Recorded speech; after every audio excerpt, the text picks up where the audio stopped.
Naga amadi Maitegi Misham Hatkibagi Achumba Wild Panganaba Su Handoknaba Taksinkhre Kuki militant Singna Naga amadi Maitegi Misham Sing Hatkibagi Matangda Achumba Wild Panganbaga Loinana Suspension Operation Su Agreement Kudakta Handokadabani Haina Indigenous People Front Manipur Delhi Maitai Coordination Committee Amade Ima Apunba Luk Manipur na Prime Minister da Memorandum Piduna Taksinkhre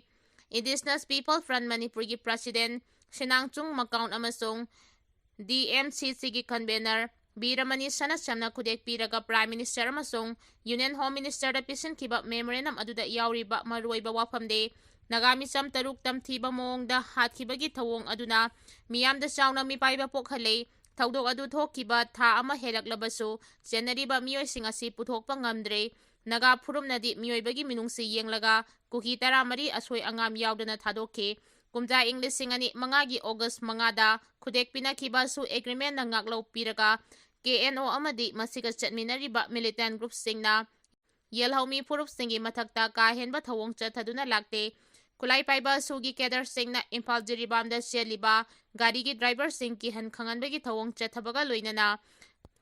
Mayai Kaba Drug Amadi Kulai Putsilaktuna Manipurbo Golden Triangle on Toknaba Honari Haina Memorandum Aduda Pali Nemcha Kipgen bu Minister Famdagi Louthoknaba UNC na Manipuri Governor da Taksinkhre United Naga Council UNC gi Maikidagi Manipuri Governor Ajay Kumar Bahalada State asigi Constitutional Head ama oina Minister ama oibada constitutionally matik chadraba Nemcha Kipgen bu Council of Minister dagi Louthoknaba aiba cherol piduna Taksinkhre UNC gi General Secretary Baharayo Sachangna Governor da Pisinkiba Memorandum amada Chahiya Sigi Me Tara Homdoida Lailon Baifai Kulda Nagami Sam Taru Yana Tamtina Hatok Pikibagi Matangda Manipur Lengang na Tijinbagi Tabaka na Chatari Haidiba Mihat Asida Nemcha Kipgen na Manipur Lenga ki Minister ama oina Pampai duna Lairagade Mihada Sigi Asumba Langlalangjin Puthok pada Kudong Chadaba Mayok Nagani Mihada Sida Unlawful Activities Prevention Act UAB gi Section 16(1)B paliba asimagna Nagami Sam Taruk Hatkibagi Thawdok asi Terrorism gi Thawong amani haibasi mayek singna dakle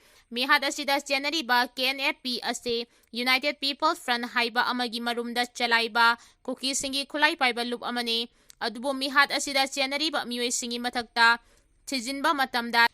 State Cabinet Minister amagi nagnaba miyoy amas jenabana State Police na maningtamna Tijinba haibadu oithoktre UPF haiba Kuki Kulai Paiba Singi Apunba Loop ama oiriba asigi President ase KNFP gi President MT Thangboy Kipgeni miyoy asigi matakda Nagami Sam Taruk Hatkibaga mari lainana UAPA FIR paliba misak amani adubu ST Thangboy Kipgen ase Manipur Lenga ki Deputy Minister oiriba Nemcha Kipgen gi mapuroibani misam pharaga terrorist ki thawong chathariba misak amade thawdok thokliba mafam ase Minister Nemcha Kipgen gi ithil chawna leiba mafam amani maram asina mahangna minister ama oina leiba haibasi maram chade Indian Constitution gi 3rd schedule ki makhada minister amana Indian Constitution amade leibak astigi law ngaktuna masada akiba yaudana amadi kanagumba amabu kankhatpa tawdana achumbada yumpham oiraga mathau tawgani haina wasagle dubu narco terrorist organization amagi lusting liba misak aduna deputy minister oiriba amagi mapuroiba oiduna leiba matamda state police amadi masiga mari leinaba intelligence agencies singna Ithil amata sangdana amade ayat apan yaudana chenaba miyoy matakta tijinba haibasi oithoklaroi phibam asida Nemcha Kipgen na cabinet minister ama oina leiba haibasi leibaki ain gi oiba midyengda yamawnaba oina thoi maramdi mahangna minister oiduna leiba asina KNFP na aina yadaba thabak tawraba su chairak phangani haibagi nachungba leitaba minister na kankhatuna thambagi phibam ama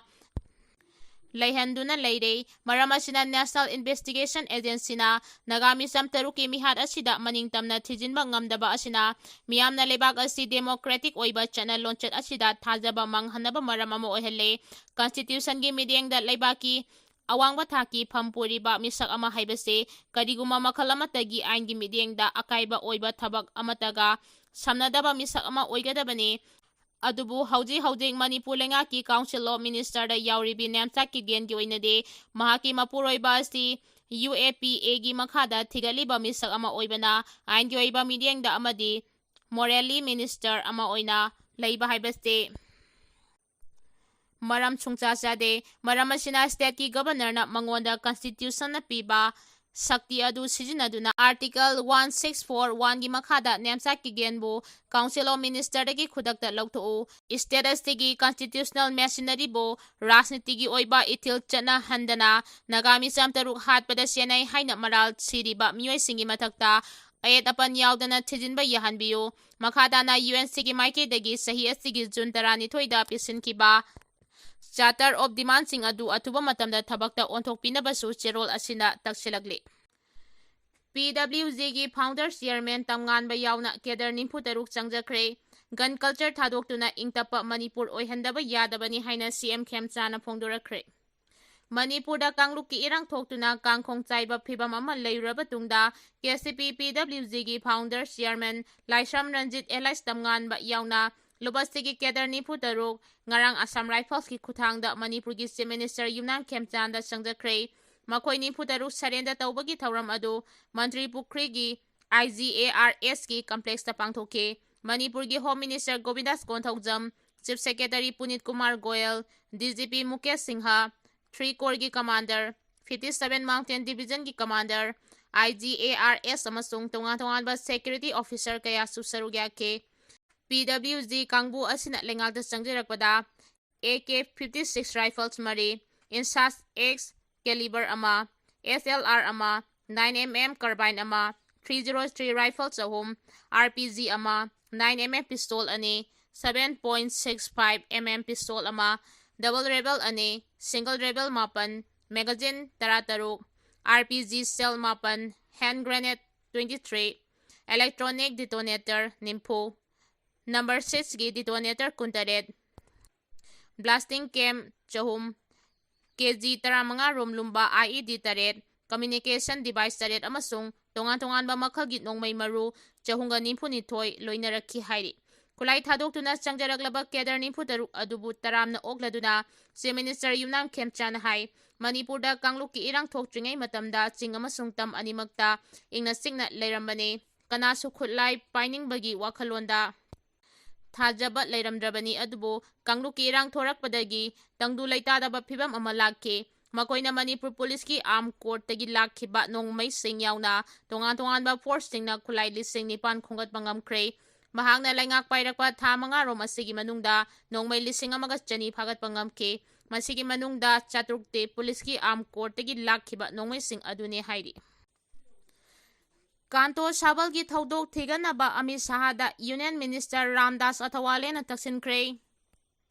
Imphal West District ki Laimakong area da leiriba Kanto Sabal kulda mitei gi yum taruk mai thakiba thaudoki matangda thigatpa ka loinana laukhatpa yaba action laukhatpinaba Minister of State for Justice and Empowerment Ramdas Athawale na Union Home Minister Amit Shahada cherol ama thaduna Taksinkhre Thasigi Taramapanda Union Minister Ramdas Athawale na Home Minister Amit Shahada thakiba cherol aduda handang Manipur gi Imphal West District ki manungda leiba Kanto Sabal khulgi mitegi yum kaya mai thakibagi matangda pukning chingsiladuna nungthil popopda mai thabagi thawong chathakiba mafam aduga irap lapnadana Taranipan Suba Punjab Regiment ki kem leiba maramna mafam aduda mathau tawriba security personnel sing mathau ningthina tawdabra haibase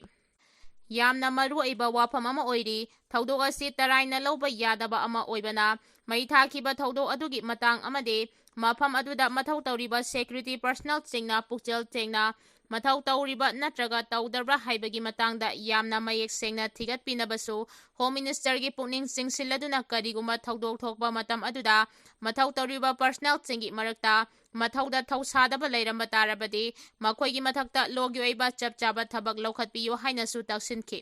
wafam asida akanba midyeng changduna yummai thakibadagi awaba taraba mioi singi yenglaga laukhatpa yaba thabak sing laukhatnaba mari leinaba singda pautak pibinabasu Ramdas Athawale na Union Home Minister Amit Shahada taksinki